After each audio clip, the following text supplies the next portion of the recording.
You ask Tiger to solve. This deals with linear equations with one unknown. The final result is b equals -3/4. Let's solve it step by step. Simplify the expression. Expand the parentheses. Simplify the arithmetic.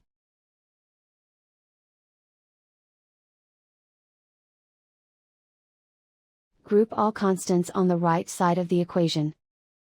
Subtract 3 from both sides. Simplify the arithmetic.